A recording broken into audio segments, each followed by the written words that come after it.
Boleh ready Bismillahirrahmanirrahim. Hari ni kita pergi muka surat 157.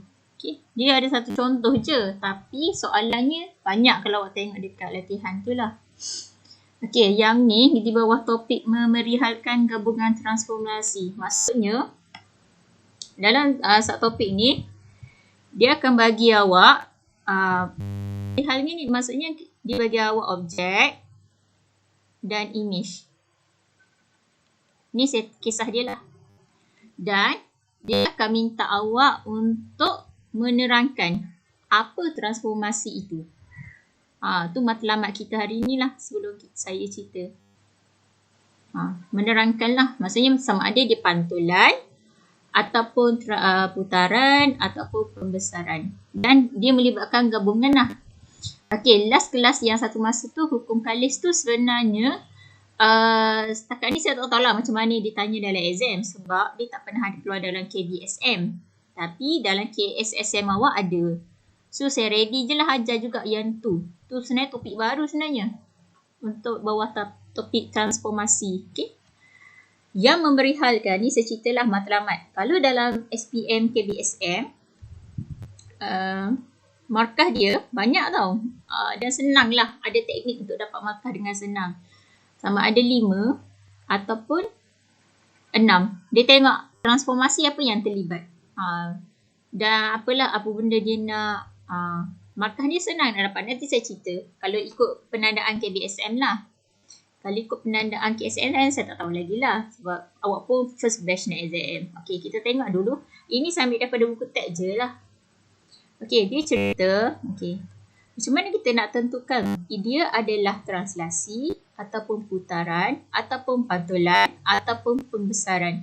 Apa kriteria awak kena perhatikan? Awak kena perhatikan benda tu gambar kan? Awak kena perhatikanlah buat pemerhatian. Baru awak boleh rungkaikan dia punya sekejap, Nabiha.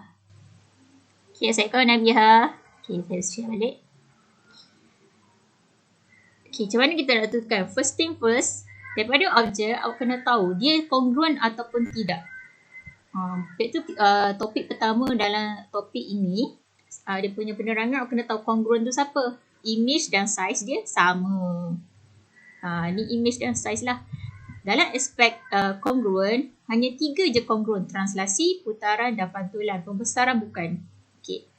Okay, kita pergi yang bukan kongruen. Bukan kongruen senang lah. Serupa dan saiz berbeza. Kalau nampak pembesaran kan ada kecil ada besar. So saiz dia tak sama. So itu kita panggil dia bukan kongruen.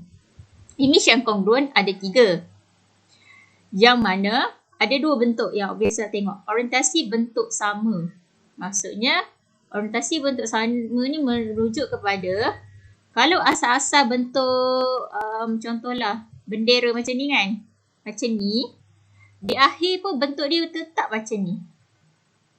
Orientasi berbentuk songsam bermaksud kalau asal tu bendera objek kita macam ni, bila lepas pantulan dia akan jadi macam ni. Dia akan terbalik kan.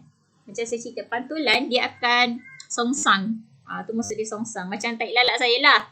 Macam retinya belah kiri tapi saya tengok dalam cermin tarik lalat saya tu belah kanan. Tu maksud songsang lah. Pantulan je. So, macam mana kita nak tahu translasi atau putaran? Jarak di antara setiap titik sepadan adalah sama sebab kita akan guna koordinat. Semua bucu-bucu tu menggunakan koordinat yang sama. Lepas tu kita tengok jika jarak di antara itu berbeza maka confirm dia putaran lah. So ada dia sama, dia akan jadi translasi. Kalau berbeza dia akan jadi putaran lah. Okay. Tu popek-popek je lah cikgu. Tapi macam mana nak jawab soalan? Okay. Ni saya cerita. Sambil saya cerita ni saya cerita lah macam mana cikgu menanda nanti. Dan nak boleh tahulah. Oh banyaknya markah dapat. Nanti gembira lah sikit. Okay. Okay, contoh 19 saya ambil daripada buku teks juga. Saya cerita daripada buku teks. Okay, kita tengok dulu. Sekarang perihalkan transformasi T dan S. Okay.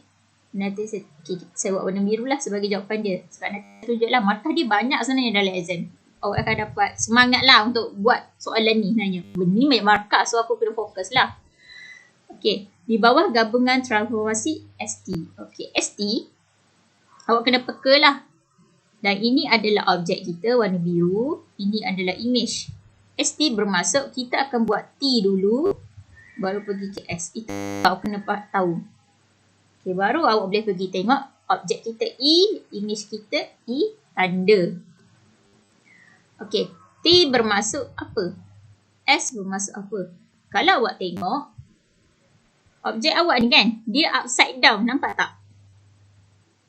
First thing awak kena tengok, cara kita nak pastikan lah. Upside down, lepas tu image yang terakhir ni, dia membesar. Maksudnya confirm, T ni adalah pembesaran. Macam mana saya tahu pembesaran?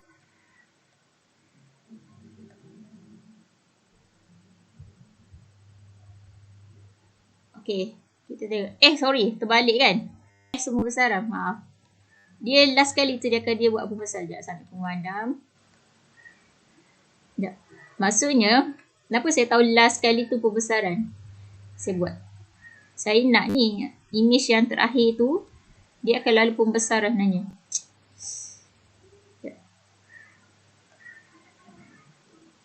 Sekejap. Marker ni pun. Okay. Image saya last kali ni saya tahu dia pembesaran. Terbalik. Okay. Kenapa saya tahu dia pembesaran? Sebab awak tengok gambar ni, E dengan E tanda, dia membesar. Okay. Lepas tu kita tahu, sebelum dia membesar, sebenarnya dia bertukar arah kalau awak perhatikan.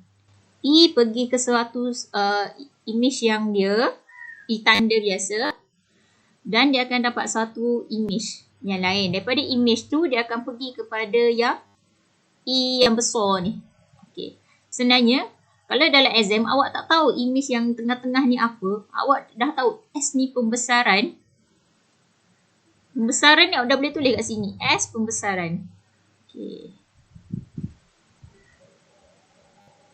Sebenarnya awak dah dapat satu markah. Awak tulis je perkataan pembesaran. Satu markah dah awak dah dapat. Ya Allah. Dia dah bengong sikit. Okay, dalam exam, awak tulis je pembesaran, awak dapat satu markah. Maksudnya kalau awak dah blur tak tahu pembesaran ni apa, tak apa, awak tulis je dulu pembesaran. Saya ajarlah macam mana nak dapat markah dengan senangnya. Okay. Lepas tu, pembesaran kita tak lari. Kenapa saya buat pembesaran? Sebab dia paling senang.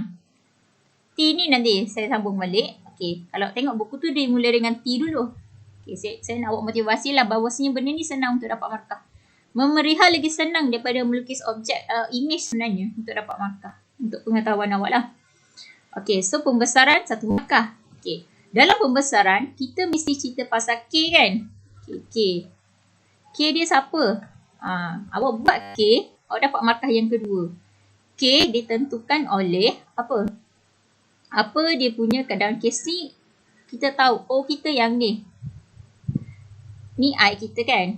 So, walaupun ada satu lagi gambar tengah-tengah ni, tak apa. Kita akan guna objek yang asal dia. Awak boleh guna K sama dengan Lilo.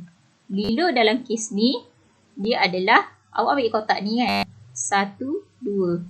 So, ni pun 1. So, dia akan jadi 2/1. Pembesaran, okay, so kita tahu K kita adalah 2. Awak kena tulis. Okay, dalam pembesaran, untuk cerita, awak mesti tulis perkataan ayat penuh. Faktor skala 2. Kalau nak cantik, bolehlah tulis pembesaran dengan. Nak buat dia punya kata hubung tu, silakan kalau awak rajin. Tak payah pun tak apa, sebab ni matematik kan, kita mementingkan fakta lah. 2 markah kedua. Cuma satu lagi markah kita tak tahu pusat dia kat mana. Pembesaran 3 markah. Pusat dia kat mana? Pusat, sebelum awak nak tahu pusat, kena tahu image yang kedua ni berapa. Kat mana tu. Okey. Ada soalan tak setakat ni pembesaran? Macam mana nak dapat markah dengan senang? Hello? Ada? Tak ada? Boleh tak?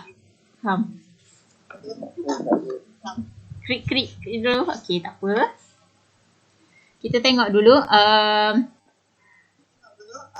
yang ni. Okay. T. Kalau awak tengok T ni siapa? Okay, kita tengok balik kita punya gambar tadi. Nota kita tadi kan. Kalau awak tengok gambar tu, sebelum dia membesar, dia mesti akan berubah tempat dia kan. Kalau awak tengok orientasi dia masih sama. Sama tak orientasi dia kan? Maksudnya memanglah satu ke kiri, satu ke kanan. Okey. Satu ke kiri, ke kanan.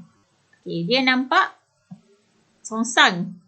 Okey, tapi ada dua. Sama ada kalau dia songsang, kita boleh guna pantulan. Tapi jangan lupa, kalau dia tu orientasi